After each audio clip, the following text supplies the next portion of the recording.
Hey y'all, thanks so much for joining us today at The Heart. My name is Dominic Insenius. I'm the leader of this church community, and I'm so grateful that you have taken some time out of your day in your journey of faith to be a part of what God is doing here in the city of San Marcos. We have a saying around here, you don't have to go to church here to go to church here, and that means you are welcome to enjoy this message from your tablet, phone, or computer, wherever you're watching it on. Big things can happen when we expect God to move. So I pray today that God would speak to you through this message. The message today can encourage you and empower you to move throughout your week and what's next in your life. So enjoy this message.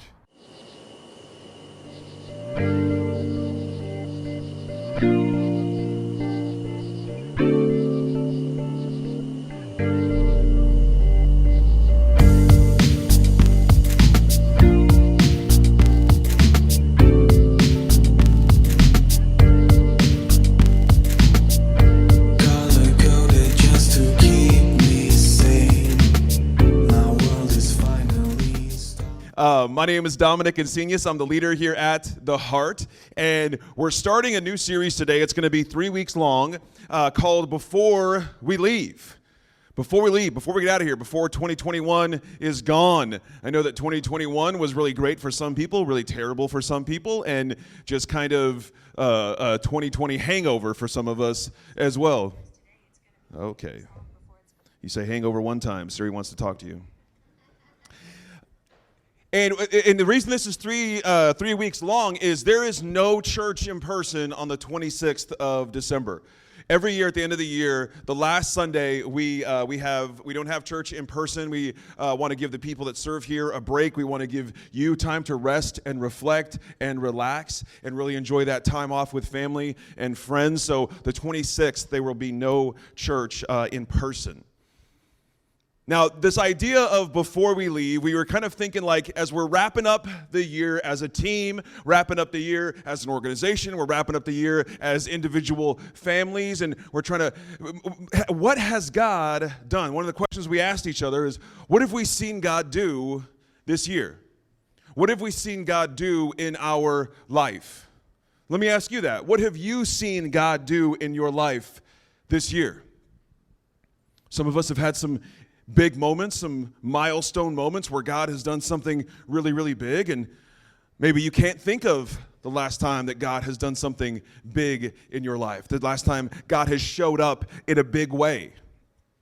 I know that for myself, I have these like kind of milestones in my life, some of these bigger moments where I could remember kind of like, I remember my faith taking a turn. Or this is where something big happened in my faith, and I can look back at my life and see these kind of flags put along the journey. I remember when God did that. I remember when I prayed for this, and that happened. Or I remember when I prayed for this, and it didn't happen. See, big things in our life, big moments in our life are not just when something great, something amazing happens. In fact, a lot of times, we pass those right by. A lot of us here, well, everyone here, a lot of us here woke up this morning, felt good enough to get ready. Maybe you got yourself something to eat, maybe you got yourself some coffee, and you came to church because you wanted to. That's pretty cool. Sometimes we take those kinds of things for granted, and this isn't about, I'm not going to, jump on you with guilt, and you should be more grateful for everything you have in life. That's not what I'm saying. I mean, maybe you can. But I would never say should. I would never say could or would. Those are bad words. A lot of times, it's the incredibly big negative moments that we tend to remember. It's the things that we prayed for or wanted or needed, and we missed. We didn't get those.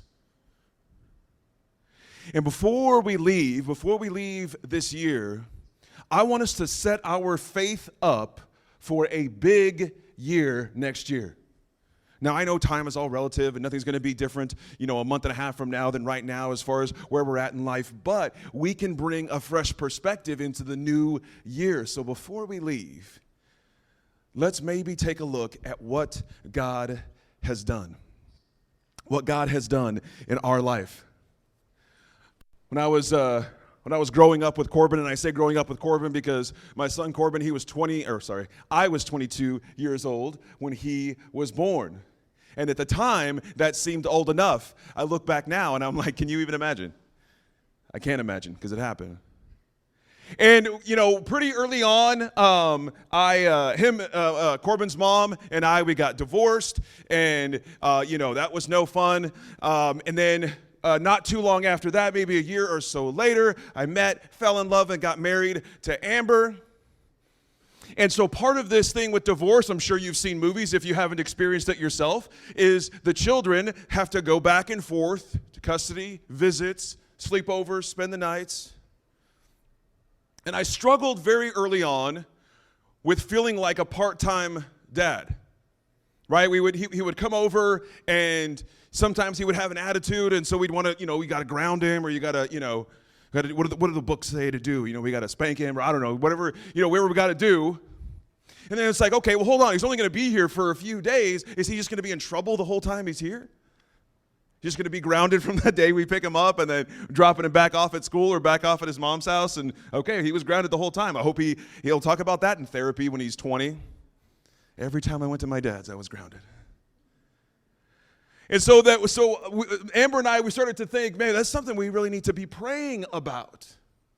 Is we would read stories of God doing a bunch of things in a small amount of time. God doing big things that were impossible naturally, but God could do big things.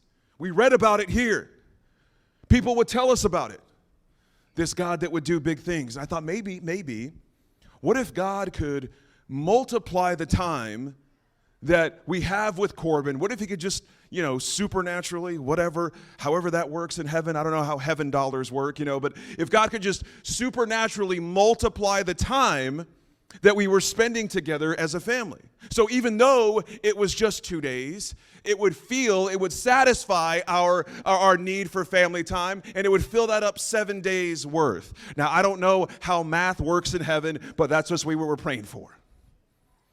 That it didn't feel like we were part-time parents. I didn't want to be a part-time dad. I wanted to be a full-time dad that didn't get to see his son maybe as much as other dads do. That was very important for me early on. And at this point, there had been a few things that had happened in my life where I thought, well, I can probably expect God to do something there. And then there was a part of me that was like, how would I even know if he did? There's not really a way to quantify that other than just how I feel. And I would never be able to really know if it affected Corbin. So it was something that I was kind of putting my faith into, something that I wasn't quite sure how to approach it, if it would work, if God was even listening, and if that was something that he could do, if that was something he even wanted to do. Have you ever done that for you? Have you ever done something that you let yourself hope a little bit?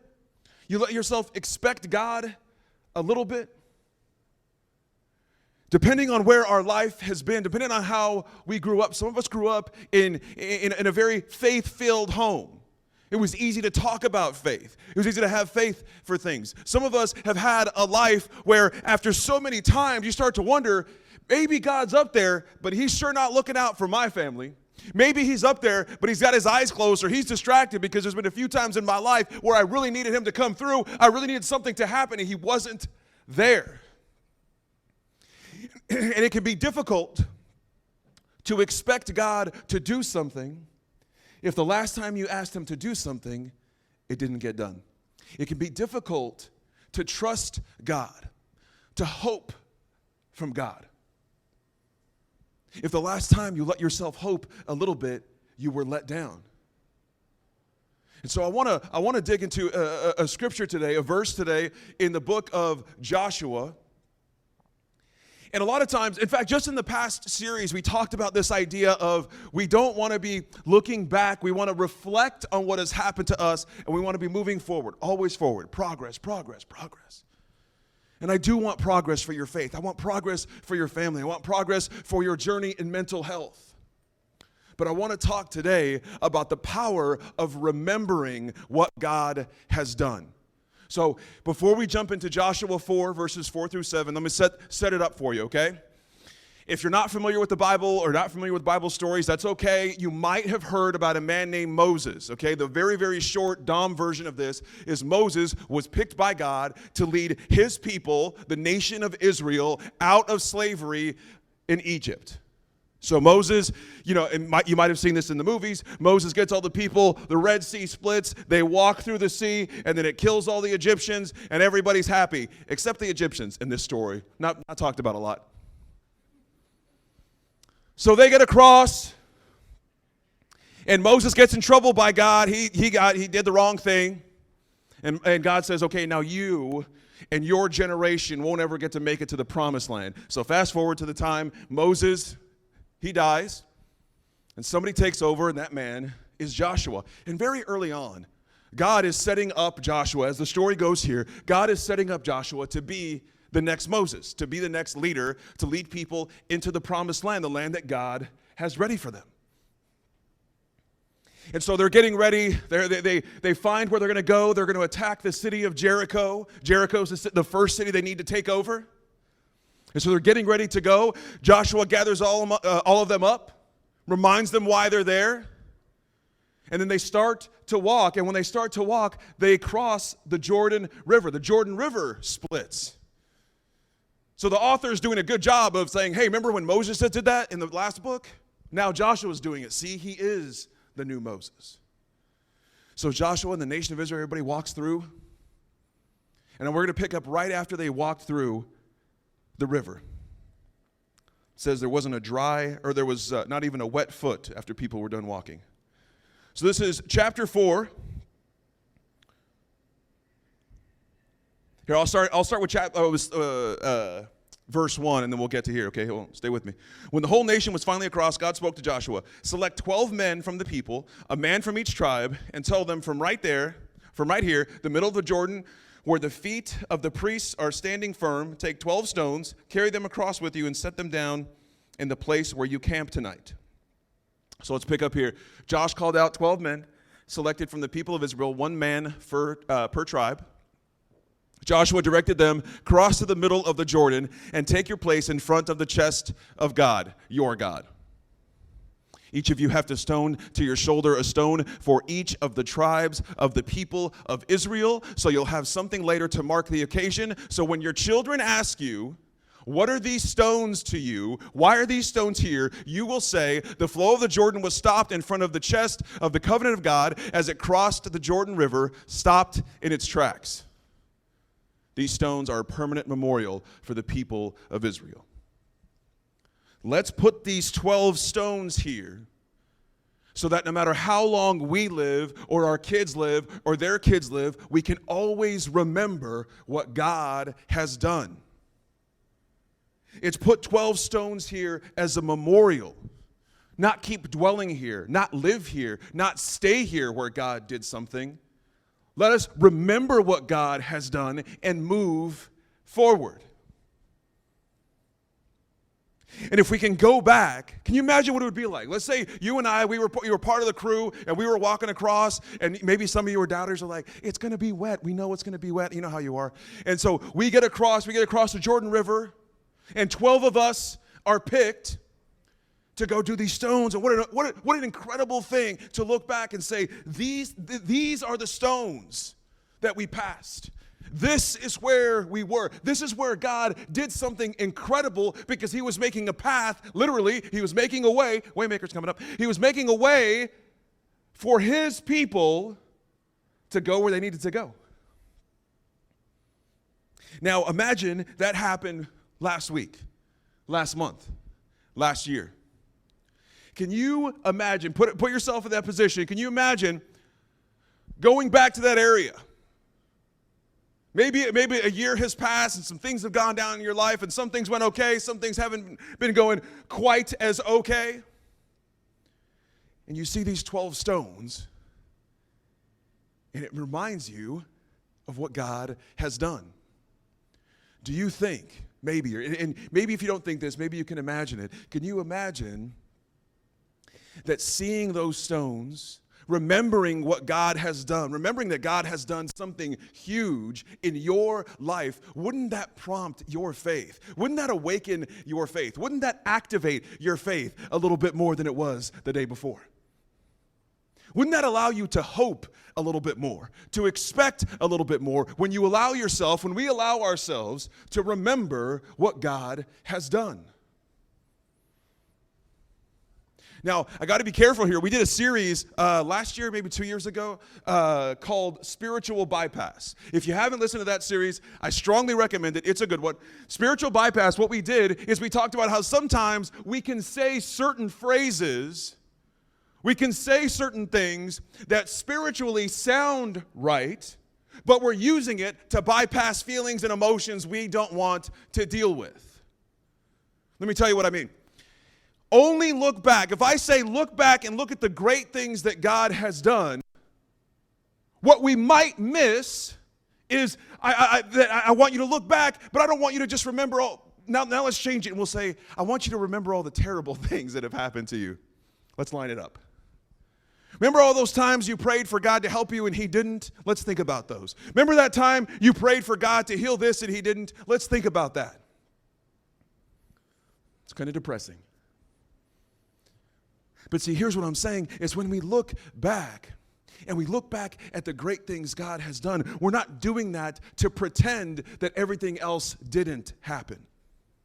See, one angle of that is we're only going to look at the good things because we don't want to think about the times God let us down. We're only going to look at the good things because we don't want to think about the time that we missed that prayer, that something was missing in our life.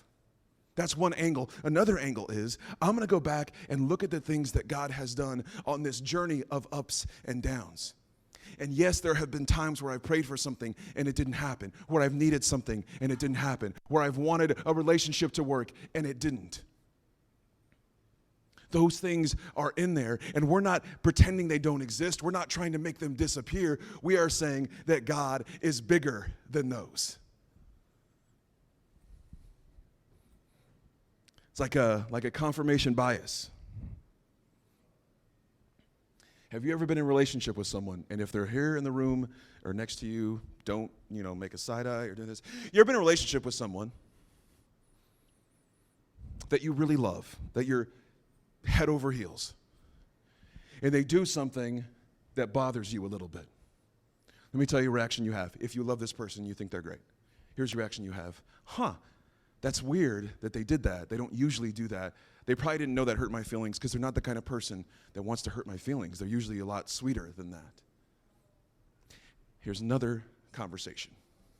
That's a positive confirmation bias. Okay, you ready for that? I think you guys are ready for the next one. I come home. This is not a real thing. I come home, and let's say I had asked Amber to do the laundry. She doesn't. I do the laundry. I love doing laundry. I say, can you do the laundry? And I come home, and the laundry's not done. Here's a negative confirmation bias. Oh, here we go. I knew it. You think I didn't know this laundry wasn't going to get done? She never does the laundry when I ask. Of course it wouldn't be done. See that?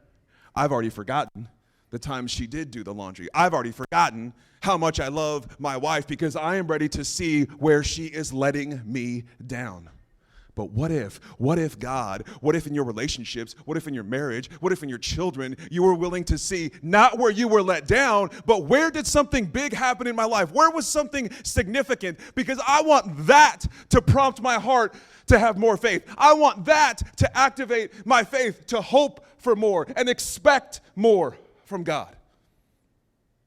If you're taking notes today, or you can take a photo of the screen here, I want you to write this down or take a photo of this. Remembering what God has done creates expectation of what God will do.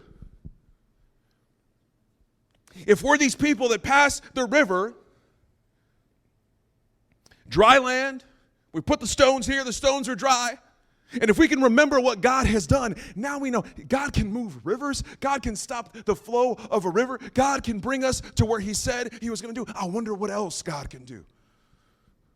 Now my expectation changes because I've seen God do big things. I've seen God do something big. Maybe he can do it again. Why couldn't he? Why wouldn't he? Remembering what God has done creates expectation, and that's what I want for your faith today. That's what I want for you in your faith, in your life, is to have a faith of expectation. Expecting God to move, expecting God to speak, expecting God to be there. Okay, I want you to write this down too. Expecting God to do big things is easier when we look at the things he's done. Not only does it create expectation, but everything that you can kind of look at in your life. That's what I was doing this week as I was preparing for this, and I was thinking, okay, what has God done in my life? And off the top of the head, there was 5, 6, 7 things. I was like, oh, I forgot about that. I forgot that God did something there. I forgot about that prayer that I stayed with forever, that expectation that I brought with me. This expectation that I had of multiplying time with Corbin. I didn't even understand it. I didn't even know what it means. But I can tell you this. I can tell you this now that he is in college, now that he is officially out of the house, you know what I mean? Now that he's out, I can look back and say, I can honestly tell you that I never felt like a part-time dad. I never felt like we were missing time. Even though it doesn't make sense physically, logically, of course we were missing time together. Of course we were apart. There was a while where I would only see him one day a week and then every other weekend. And obviously we loved to be there with him instead of not with him. But this prayer, this expectation changed the way we approached our time together. And you might be able to say, well, yeah, Dom, if you're just changing your approach and changing your expectation, then maybe that would have happened anyway. Maybe. But what I'm telling you is this is my prayer to God. I expected God to do something there, and I can tell you something was done. I can look back now, him being 18 years old, and feel like I was there for every moment in his life. I feel like I got to be a part of everything he did. Even if I wasn't there physically, we would do a phone call. If it wasn't a phone call, it was a video call, whatever it was. What has God done in your life? And how can we use that? How can we remember what he's done to prompt our heart? In fact, here's the last one. The good that God has done doesn't erase all that we've missed. That's what I was saying earlier is I want you to reflect. I want you to look back. I want you to remember what God has done and not just skip over the stuff that we've missed. But when we look at the good, when we look at the big things that God has done, it can prompt our heart to expect and to hope. I want you to expect hope. I want you to expect God to move and work in your life. I want to be able to expect God to move. And I got to tell you, I have days that are pretty low. I'm pretty good at feeling down on myself. And I'll have days that I feel low and I don't feel like expecting. I don't feel like hoping. I feel like, yeah, whatever. Yeah, right. Big whoop. If God wasn't busy enough, he'd help me with something. Sometimes I bring that kind of attitude. But if I can take the time to look back on the good that God has done, my faith can become activated again. If I can go back and look and see what God has done through our relationship with our son, Corbin, I can look back and see that the faith that I was able to grow from when we were trying to have a baby through in vitro and that didn't work. I can easily look back and say, that was a miss. But if I only see it as a miss, because I got to tell you, my faith has never grown as much as it did after that unanswered prayer. It's never grown that much, not before or since. It was a huge leap of faith. It was a huge growing season of faith. My marriage, God in my marriage, I've been married for almost 16 years. I mean, we're in the middle. You and I are standing right in the middle of a prayer and a hope of what it would be like to lead a church, to lead a community in the city of San Marcos. And look at us now. Look where we are. I want you to not dwell on, But remember what God has done in your life, what God has done for your family, what God's done for you at work, your growth, your mental health, your physical health, your spiritual health. And let that remembering, let those memories prompt your heart to hope and to expect. I want to share something very special with you as we're kind of wrapping up the year. You know, before we leave, what has God done at the heart? What has God done here in our community? So I want to share a few things with you. This year, we had our first time, anytime someone's here for the first time, we like to give them a swag bag and, tell them about the heart. We had 55 first-time guests this year. And looking at these numbers, some of them, a couple of years ago, I would have been like 55 the whole year. Doesn't seem like much. But I feel like after quarantine, I'm like, bless. One new person a month. 55 first-time guests this year. Super cool. And that's all in person. I'm going to share some numbers that have to do with our online and streaming, all that stuff next week. So come back next week as we talk about that. We had people, we had a few people baptized. We didn't do a bunch of baptisms today, or this year. We had 6 people get baptized. But you know what's so funny is we had someone come from North Austin, had never been here before, and I was like, that's okay. You don't have to go to church here to go to church here. We can do a baptism. Then we had somebody who drove up, this is true, from Laredo a Sunday morning, came here to get baptized, and him and his family drove back to Laredo. And I was like, why are you coming up here? And we found out what people were doing is Google searching river baptism in Texas, and apparently we're the only church doing baptisms in the river. So we had 6 people baptized this year, a few children as well. We had, I think it was 16 people who gave for the first time this year. It's a big step to give for the first time. It's a big step to give anytime. But doing that first gift, that first financial gift, it shows a little bit of trust. It shows a little bit of trust for the church, a little bit of trust for God, and a little bit of trust for yourself. So that's a big deal to give for the first time. And then the last thing is people who served for the first time. So people who chose to be a part. That's what Matt was talking about earlier. Opportunities to serve, to volunteer, either on a Sunday or during the week. 12 people took that step for the first time this year. Y'all, I was looking back at these numbers, and I was just so grateful. And not that I'm not grateful before, and not that you're not grateful for waking up in the morning, or that you're not grateful for your family or your health, but there's something special when you and I take the time to remember that God has done that. To remember the lives that are being impacted by what we're doing here, what you're doing here. I want you to expect God. I want you to be brave enough to hope for big things. And I want you to prompt that this week by remembering what God has done in your life. Would you close your eyes for a moment and pray with me?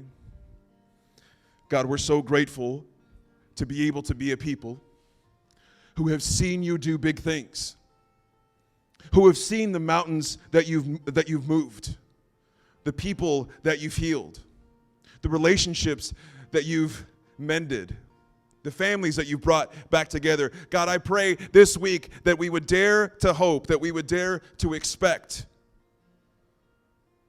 more life, expect more love, expect answers to prayer. We love you, and we pray that in Jesus' name. Amen. Amen. Y'all, thanks so much for joining us today at The Heart. To find out what is next for you in your journey of faith, I want to invite you to go to theheart.church/next, see what's in store for you, get in touch with us. We would love to be able to connect with you and see how we can partner with you in your journey. I hope you have a great rest of your week, and we'll see you soon.